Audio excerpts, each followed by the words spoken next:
Hello and welcome to Game Week 38 predictions, the final day in the Premier League. Who is going to get Europe? Forest v Chelsea is the biggest match. In there, we've got Man City going to Fulham, Villa going to Manchester United in all races for the Champions League. So it's just jump straight into these Premier League predictions for the final day. So the first game on the final day is the battle for 8th place, I believe, and it is Bournemouth taking on Brentford. A battle for 9th place, because Brighton have already secured that 8th place, although Brentford could get in there if Brighton do lose and they win. But we've got Bournemouth against Leicester City, already relegated Leicester. Bournemouth playing for mid-table. They're a decent season for them under Andoni Iraola, and they probably could have got European football if they just put a decent couple of runs together, which they did during the season, but they needed to do it before in like February, where they had lost didn't win in like 10 games or something. Absolutely mental. Ruud van Nistelrooy and Leicester already down by now, so yes, it's looking pretty grim for them. The next team that's above them is Spurs, which is absolutely crazy tonight, and the Europa League final is tonight. Recording this, you'll see this tomorrow. So, I think Bournemouth will win this quite comfortably. Relegated Leicester already. Bournemouth fighting for mid-table. Nothing really on the line in this one. I'm going to back Bournemouth at home for a 3-0 home win in this one. A solid big victory for Bournemouth. I think Clive and Semenyo are they going to be off in the summer for Bournemouth, but Bournemouth, after losing to City, might also be a bit tired. But yeah, backing Bournemouth to win this 3-0 over Leicester. Next game is a race for Europe, or race for Europe for Manchester City anyway. And Fulham could still get 9th places between them, Brentford and Bournemouth to get that. And Fulham beating Brentford last time out. Man City winning in Kevin De Bruyne's final home game for the club. City will be really pissed off if they don't win this game. You could see Pep being a petulant child at the weekend against Crystal Palace. So yeah, City will be looking to bounce back and looking to get a nice away win. I swear this fixture always falls at the end of the season. Fair at the end of the season last year and the season before that, I think. So City Fulham seems to be. I mean, City only have Kovacic suspended after the silly challenge last night, and John Stones obviously out till the end of the season for City, and will be back probably for the Club World Cup for Man City. Castagne, Reece Nelson, Rodrigo Muniz might be out for Fulham in this one. I just think City, after the win against Bournemouth, they'll be firing after this one and responded perfectly to the FA Cup final defeat. So yeah, I'm going to back Manchester City for a 2-1 away win at Fulham. Fulham is a difficult place to go, is Craven Cottage, but yeah, I think City will just get over the line and win this 2-1. And already relegated Ipswich take on West Ham United, who have probably been the 4th worst side in the league this season. I know Man United and Spurs probably do replicate that, but West Ham have also been dreadful. Lopetegui, Graham Potter, it's not been a great season for them. Ipswich only picking up 1 point in their last 5 matches, and that was away at Everton. Head-to-heads in this one, it is West Ham winning both matches, winning 2-1. No. What am I talking about? They haven't played each other twice. This is the second game. Back in October, West Ham United absolutely annihilated Ipswich by 4-1. Injuries, no Somerville, who just hasn't really got the minutes this season for West Ham. We've got a ton of players out to Ipswich, maybe haven't shown their full potential this season, but yeah, they simply wouldn't have been good enough.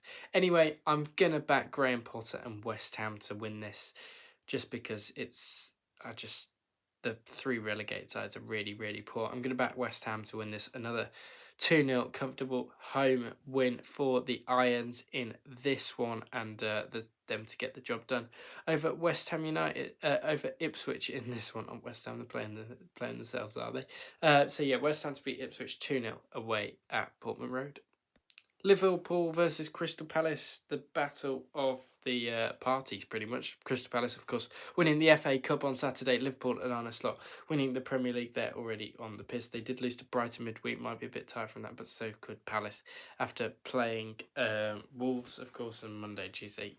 won't be much difference. Earlier on in the season, this was a 1-0 win for Liverpool back in October. I think they should have won that game about 6-0 from what I remember. No Adam Wharton out. Doucouré is out and Guehi also out. Big misses for Palace. They are in 3 crucial positions, you could say. Liverpool, on the other hand, only missing Alexis McAllister, not even in the Club World Cup, are they? I don't know how you can have all the champions and not be the Club World Cup. Apparently it's on UEFA ranking or whatever BS that is. So yeah, Liverpool, Mo Salah, another amazing season. I'll go back Liverpool to winning ways this one. I think Palace would have been on the party a little bit. And Liverpool party a few weeks ago. So yeah, I'll go back Liverpool to win this comfortably. I'm going to go for a nice 2-0 Liverpool home win in this one over Crystal Palace, and them to get the job done at Anfield. Again, Liverpool to win 2-0 at home to Palace. And now a big game at Old Trafford, and it is going to be quite hard to predict depending on what happens in the Europa League, because if United win the Europa League, then it will be bouncing and it will be absolutely a brilliant atmosphere at Old Trafford. If it isn't, then it might be a bit dampen the mood, and Villa could absolutely rip into Manchester United. So yes, Villa winning 3 wins on the bounce against Fulham, Bournemouth and Spurs, and not conceded a good goal in any of those games. So looking really, really good for Aston Villa in this one. Man United back-to-back losses to Chelsea and West Ham, really, really poor. But I think if they win the Europa League, Man United, they might just get something from this game. But I'm not going to back them to get something from this game, because Villa are fighting for Champions League themselves in this one. And Watkins and Rodgers are just going to be Asensio. No Rashford, of course, because of his parent club loan, I think. So yeah, I'm going to back Aston Villa to win this away at Manchester United. I'm going to back Villa to win this 3-1 away at Old Trafford. Big scoreline. And yeah, to get the job done, I might just get Champions League football at the end of it. So yeah, I'm backing Villa to win this by 3-1 away at Man United. And now we go to St James's Park as Newcastle take on Everton at St James's Park. The crowd will be up for this at St James's, you would imagine. They did lose 1-0 away at Arsenal, which has kind of dampened their Champions League's hopes. They're still in there, but they need to beat Everton here. But Everton coming on the back of this, beating Fulham 3-1, beating Southampton 2-0. Head-to-heads back earlier on in October, it was a 0-0 draw. Alexander Isak is going to be missing in this game for Newcastle United. No James Tarkowski and maybe no Branthwaite, so that would take a hit to Everton's defensive pair. But yeah, they look good enough and well drilled under David Moyes, unbeaten in the last 3, although that 2-2 draw was against Ipswich Town. I see Newcastle dropping points here. Don't ask me why. I just think they might drop points at home to Everton, and I can see it. I am going to back a 2-2 draw. Going to go for a Desmond. I just think David Moyes' side, they want to play for something. He won't let his players let off the hook or just be on the beach, for example. So yeah, I'm going back a 2-2 in this one. I just think Newcastle might feel the pressure a little bit, even though they have a bumper crowd behind them at St James's Park. So I'm going Newcastle 2, Everton 2. And now, what is the biggest game of the final day in the Premier League? And it is Nottingham Forest taking on Chelsea at the City Ground. Forest winning last time out, getting a big win over West Ham United by 2-1. They had to grind it out as West Ham scored via Jarrod Bowen in the 86th minute. And then there was I don't know whether the referee was being a twat in that game from what I saw and what I watched of the end of that one. Chelsea beat Manchester United by 1-0 in the last game. Marc Cucurella with getting the goal for them. Forest probably could have been in the Champions League if they didn't bottle it to Leicester and draw at home to Palace, and they probably could have got the job done earlier on in the season. This was a 1-1 draw, and that kind of replicates where these two sides are at the moment. Forest need to win this to get into the Champions League football or have any hope of getting into the Champions League football. It is a point to Newcastle in 4th. They could still finish the season in 4th. Forest could even finish in 3rd if they have some massive mental win and Man City get battered. It's a huge game of football, this. Who do I back? In this one? I'm going to back Chelsea just. I'm going to back Chelsea 1-0 away from home. I think this will be cagey. Nuno's teams always make it cagey. So yeah, I'm going to back Chelsea for a nice 1-0 away win in this one and get the job done over Nuno's Forest, and they miss out on European football. or not European football, Champions League football, sorry. Now we go to St Mary's as Southampton take on Arsenal at St Mary's. Southampton have beaten the 12-point mark. They just need another 3 points and they'll be well clear of it, won't they? Arsenal beating Newcastle last time out, only one win in their last 5, and that was against Newcastle United. Declan Rice's strike getting them over the line in that one, of course. Back on in October, Southampton did take the lead via Cameron Archer, but Arsenal hit back pretty quickly and won 3 times. The head-to-heads, however, have Southampton winning 12. They have more wins over Arsenal in the heads, winning 12, drawing 8 and losing 7 for the Saints. So they have a pretty good head-to-head record against Arsenal, but I just don't think it's going to come to fruition here, is it really? Arsenal confirmed their Champions League place for another year, and I think they're going to get the job done here against Southampton quite comfortably. Southampton might score, but then I think Arsenal might run away with it. I am going to back Arsenal to win this 4-1. They usually have these games where they score loads or they don't score many, and I think they're going to score loads here. I think Southampton will go 1-0 up and Arsenal will come back and win by 4-1 away at St Mary's. So yeah, back in Mikel Arteta's side to win 4-1 away from home. Tottenham take on Brighton at the Tottenham Hotspur Stadium.